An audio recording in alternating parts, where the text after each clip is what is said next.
ओम नमो आदेश मित्रांनो, रावण हे नाव ऐकल्यावर आपल्या डोळ्यासमोर येते ते भगवान शिवाचा एक सच्चा भक्त, तसेच राक्षसी सामर्थ्याच्या बळावर सप्त लोकांमध्ये सत्ता असणारा व ज्याच्या नावाची भीती मानवालाच काय तर दैत्यांना व स्वर्ग लोकातील देवांना सुद्धा होती, असा हा रावण.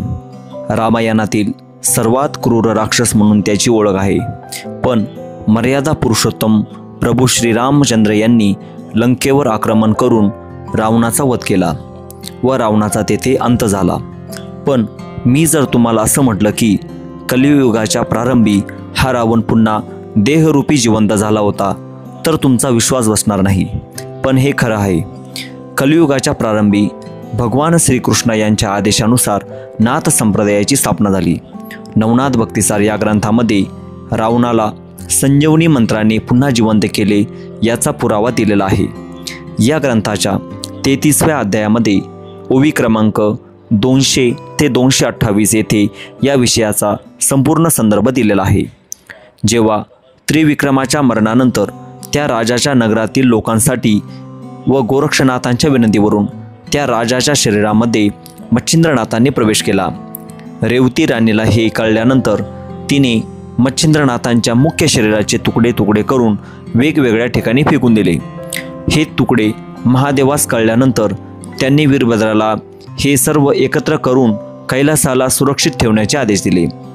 त्यानंतर 12 वर्षांनी चैतन्य गोरक्षनाथांनी या गोष्टीची माहिती मिळाल्यानंतर त्यांनी त्यांच्या गुरूच्या शरीराचे तुकडे त्रिभुवनामध्ये शोधले. पण जेव्हा त्यांना कळले की हे त्यांच्या गुरूचे शरीराचे जे तुकडे कैलासामध्ये ठेवले आहे, तेव्हा त्यांनी तिथे जाऊन विनम्रतेने मागितले. पण वीरभद्राने ते देण्यास नकार दिला. त्यावरून वीरभद्र व शिवगण यांच्यासोबत चैतन्य गोरक्षनाथ महाराजांचे घनघोर युद्ध झाले. या युद्धामध्ये एक वेळी चैतन्य गोरक्षनाथ महाराजांनी संजीवनी मंत्राने सर्व दैत्यांना जागृत केले होते. यामध्ये अनेक बलाढ्य राक्षसे होती. या राक्षसांमध्ये रावण हा सुद्धा शरीर रूपाने जिवंत झाला होता व तो जागृत होताच सर्व देवी देवता आपापली विमाने घेऊन पळून गेली व रावण हा सर्व देवांकडे सूड भावनेने बघत होता. भगवान विष्णू महादेवांना सांगायला लागले की एक एक राक्षस मारण्याकरिता विविध अवतार धारण करावे लागले व एक एक राक्षस मारावा लागला.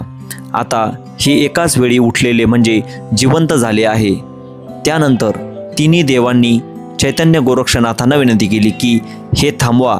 त्यावर गोरक्षनाथ महाराजांनी उत्तर दिले की हे मायावी नसून संजीवनी मंत्राने जिवंत केले आहे. तेव्हा या राक्षसांसोबत वीरभद्र हा एकटाच लढत होता. गोरक्षनाथ महाराजांनी सांगितले की मला माझ्या गुरूच्या शरीराचे तुकडे परत द्या, तेव्हाच मी या राक्षसांना संपवेल. त्यांनी अशी अट घातली.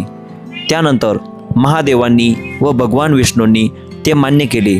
पण गोरक्षनाथांनी पहिले ते देण्यास सांगितले व त्यांना त्यांच्या गुरूच्या शरीराचे तुकडे पुन्हा मिळाल्यानंतर चैतन्य गोरक्षनाथांनी स्पर्शास्त्राचा वापर करून सर्वांना जमिनीस चिकटवले व त्यावर अग्नि अस्त्राचा वापर करून वीरभद्रासह सर्वांना एकाच वेळी भस्म केले होते. यामध्ये रावण हा सुद्धा पुन्हा भस्म झाला व पुन्हा महादेवाच्या विनंतीवरून वीरभद्रास गोरक्षनाथ महाराजांनी संजीवनी मंत्राने जिवंत देखील केले. चैतन्य गोरक्षनाथ महाराजांची अफाट शक्ती यामध्ये आपल्याला दिसून येते.